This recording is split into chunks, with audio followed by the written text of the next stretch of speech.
Gathered delegates and luminaries and media professionals, and thanks especially to the host of the Munich Security Conference for being able to put on such an incredible event. We're, of course, thrilled to be here. We're happy to be here. And, you know, one of the things that I wanted to talk about today is, of course, our shared values. And, you know, it's great to be back in Germany. As you heard earlier, I was here last year as United States Senator. I saw Foreign Secretary David Lammy and joked that both of us last year had different jobs than we have now.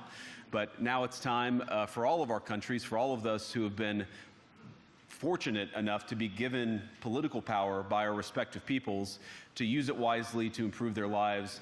And I want to say that, you know, I was fortunate in my time here to spend some time outside the walls of this conference over the last 24 hours. And I've been so impressed by the hospitality of the people, even as, of course, as they're reeling from yesterday's horrendous attack. And the first time I was ever in Munich was with my wife, actually, who's here with me today, on a personal trip. And I've always loved the city of Munich, and I've always loved its people. And I just want to say that we're very moved, and our thoughts and prayers are with Munich and everybody affected by the evil inflicted on this beautiful community. We're thinking about you, we're praying for you, and we will certainly be rooting for you in the days and weeks to come. Now, thank you.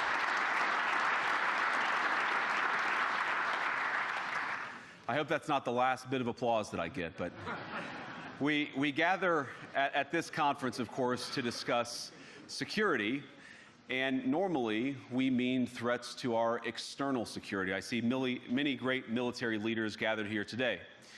But while the Trump administration is very concerned with European security and believes that we can come to a reasonable settlement between Russia and Ukraine, and we also believe that it's important in the coming years for Europe to step up in a big way to provide for its own defense, the threat that I worry the most about vis-a-vis Europe is not Russia, it's not China, it's not any other external actor. And what I worry about is the threat from within, the retreat of Europe from some of its most fundamental values, values shared with the United States of America. Now, I was struck that a former European commissioner went on television recently and sounded delighted that the Romanian government had just annulled an entire election. He warned that if things don't go to plan, the very same thing could happen in Germany, too. Now, these cavalier statements are shocking to American ears. For years, we've been told that everything we fund and support is in the name of our shared democratic values. Everything from our Ukraine policy to digital censorship is billed as a defense of democracy. But when we see European courts canceling elections and senior officials threatening to cancel others, we ought to ask whether we're holding ourselves to an appropriately high standard. And I say ourselves because I fundamentally believe that we are on the same team. We must do more than talk about democratic values, we must live them. Now, within living memory of many of you in this room, the Cold War positioned defenders of democracy against much more tyrannical forces on this continent. And consider the side in that fight that censored dissidents, that closed churches, that canceled elections. Were they the good guys? Certainly not. And thank God they lost the Cold War. They lost because they neither valued nor respected all of the extraordinary blessings of liberty. The freedom to surprise, to make mistakes, to invent, to build. As it turns out, you can't mandate innovation or creativity, just as you can't force people what to think, what to feel, or what to believe. And we believe those things are certainly connected. And unfortunately, when I look at Europe today, it's sometimes not so clear what happened to some of the Cold War's winners. I look to Brussels, where EU commissars warn citizens that they intend to shut down social media during times of civil unrest the moment they spot what they've judged to be, quote, hateful content. Or to this very country, where police have carried out raids against citizens suspected of posting anti-feminist comments online as part of, quote, Combating Misogyny on the Internet, a Day of Action. I look to Sweden, where 2 weeks ago the government convicted a Christian activist for participating in Koran burnings that resulted in his friend's murder. And as the judge in his case chillingly noted, Sweden's laws to supposedly protect free expression do not, in fact, grant, and I'm quoting, a free pass to do or say anything without risking offending the group that holds that belief. And perhaps most concerningly, I look to our very dear friends, the United Kingdom, where the backslide away from conscience rights has placed the basic liberties of religious Britons in particular in the crosshairs. A little over 2 years ago, the British government charged Adam Smith Connor, a 51-year-old physiotherapist and an Army veteran, with the heinous crime of standing 50 meters from an abortion clinic and silently praying for 3 minutes. Not obstructing anyone, not interacting with anyone, just silently praying on his own.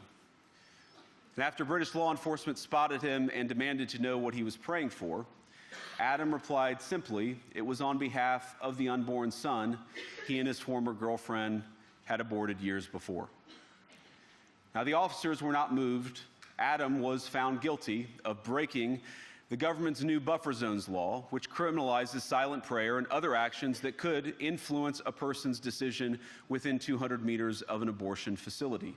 He was sentenced to pay thousands of pounds in legal costs to the prosecution.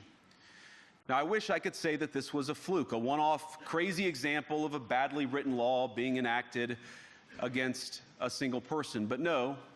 This last October, just a few months ago, the Scottish government began distributing letters to citizens whose houses lay within so-called safe access zones, warning them that even private prayer within their own homes may amount to breaking the law. Naturally, the government urged readers to report any fellow citizens suspected guilty of thought crime. In Britain and across Europe, free speech, I fear, is in retreat. And in the interest of comedy, my friends, but also in the interest of truth, I will admit that sometimes the loudest voices for censorship have come not from within Europe, but from within my own country, where the prior administration threatened and bullied social media companies to censor so-called misinformation. Misinformation like, for example, the idea that coronavirus had likely leaked from a laboratory in China. Our own government encouraged private companies to silence people who dared to utter what turned out to be an obvious truth. So I come here today not just with an observation, but with an offer. And just as the Biden administration seemed desperate to silence people for speaking their minds, so the Trump administration will do precisely the opposite, and I hope that we can work together on that.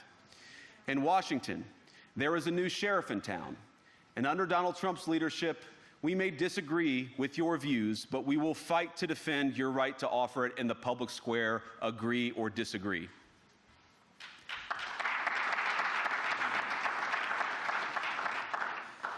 Now, we're at the point, of course, that the situation has gotten so bad that this December, Romania straight up canceled the results of a presidential election based on the flimsy suspicions of an intelligence agency and enormous pressure from its continental neighbors. Now, as I understand it, the argument was that Russian disinformation had infected the Romanian elections.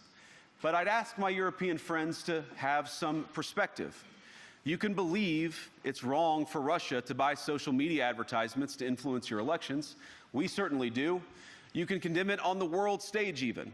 But if your democracy can be destroyed with a few $100,000 of digital advertising from a foreign country, then it wasn't very strong to begin with.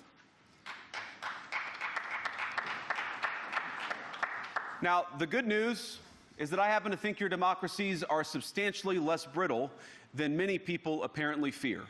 And I really do believe that allowing our citizens to speak their mind will make them stronger still. Which, of course, brings us back to Munich, where the organizers of this very conference have banned lawmakers representing populist parties on both the left and the right from participating in these conversations. Now, again, we don't have to agree with everything or anything that people say. But when when political leaders represent an important constituency, it is incumbent upon us to at least participate in dialogue with them. Now, to many of us on the other side of the Atlantic, it looks more and more like old entrenched interests hiding behind ugly Soviet-era words like misinformation and disinformation, who simply don't like the idea that somebody with an alternative viewpoint might express a different opinion or, God forbid, vote a different way or, even worse, win an election. Now, this is a security conference, and I'm sure you all came here prepared to talk about how exactly you intend to increase defense spending over the next few years in line with some new target. And that's great, because as President Trump has made abundantly clear, he believes that our European friends must play a bigger role in the future of this continent.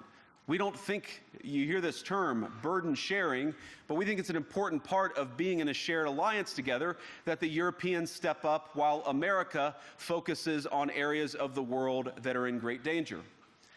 But let me also ask you, how will you even begin to think through the kinds of budgeting questions if we don't know what it is that we're defending in the first place?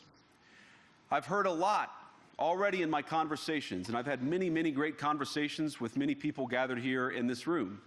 I've heard a lot about what you need to defend yourselves from, and of course that's important.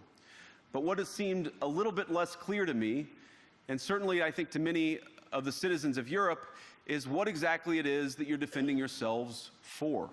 What is the positive vision that animates this shared security compact that we all believe is so important?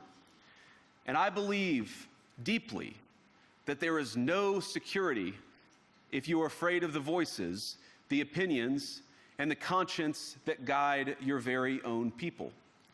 Europe faces many challenges, but the crisis this continent faces right now, the crisis I believe we all face together, is one of our own making. If you're running in fear of your own voters, there is nothing America can do for you. Nor, for that matter, is there anything that you can do for the American people who elected me and elected President Trump. You need democratic mandates to accomplish anything of value in the coming years. Have we learned nothing that thin mandates produce unstable results?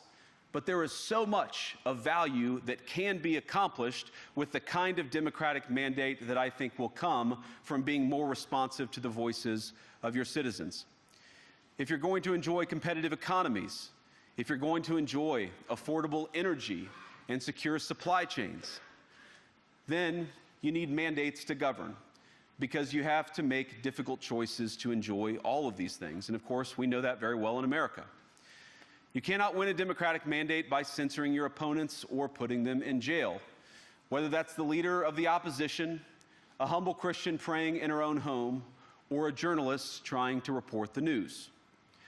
Nor can you win one by disregarding your basic electorate on questions like who gets to be a part of our shared society. And of all the pressing challenges that the nations represented here face, I believe there is nothing more urgent than mass migration. Today, almost 1 in 5 people living in this country moved here from abroad. That is, of course, an all-time high. It's a similar number, by the way, in the United States, also an all-time high. The number of immigrants who entered the EU from non-EU countries doubled between 2021 and 2022 alone, and of course it's gotten much higher since. And we know this situation, it didn't materialize in a vacuum. It's the result of a series of conscious decisions made by politicians all over the continent and others across the world over the span of a decade.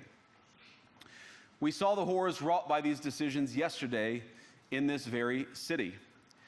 And of course, I can't bring it up again without thinking about the terrible victims who had a beautiful winter day in Munich ruined.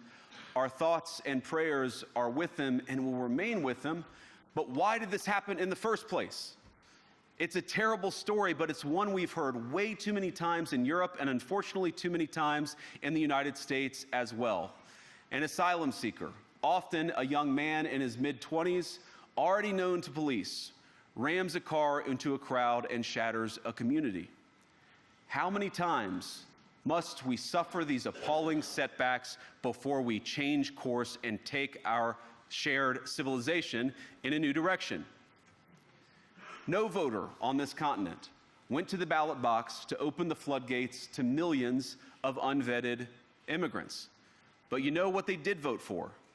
In England, they voted for Brexit, and agree or disagree, they voted for it. And more all over Europe, they're voting for political leaders who promise to put an end to out-of-control migration. Now, I happen to agree with a lot of these concerns, but you don't have to agree with me. I just think that people care about their homes, they care about their dreams, they care about their safety and their capacity to provide for themselves and their children. And they're smart. I think this is one of the most important things I've learned in my brief time in politics. Contrary to what you might hear a couple mountains over in Davos, the citizens of all of our nations don't generally think of themselves as educated animals or as interchangeable cogs of a global economy. And it's hardly surprising that they don't want to be shuffled about or relentlessly ignored by their leaders. And it is the business of democracy to adjudicate these big questions at the ballot box. I believe that dismissing people, dismissing their concerns, or worse yet, shutting down media, shutting down elections, or shutting people out of the political process protects nothing. In fact, it is the most surefire way to destroy democracy. And speaking up and expressing opinions isn't election interference. Even when people express views outside your own country, and even when those people are very influential.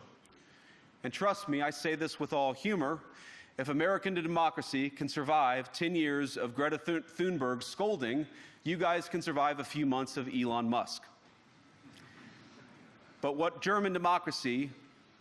no democracy, American, German, or European, will survive is telling millions of voters that their thoughts and concerns, their aspirations, their pleas for relief are invalid or unworthy of even being considered. Democracy rests on the sacred principle that the voice of the people matters. There's no room for firewalls. You either uphold the principle or you don't. Europeans, the people, have a voice. European leaders have a choice. And my strong belief is that we do not need to be afraid of the future. You can embrace what your people tell you, even when it's surprising, even when you don't agree. And if you do so, you can face the future with certainty and with confidence, knowing that the nation stands behind each of you.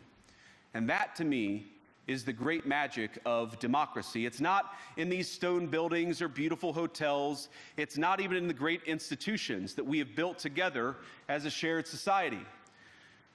To believe in democracy is to understand that each of our citizens has wisdom and has a voice. And if we refuse to listen to that voice, even our most successful fights will secure very little. As Pope John Paul II, in my view, one of the most extraordinary champions of democracy on this continent or any other, once said, "Do not be afraid." We shouldn't be afraid of our people, even when they express views that disagree with their leadership. Thank you all. Good luck to all of you. God bless you.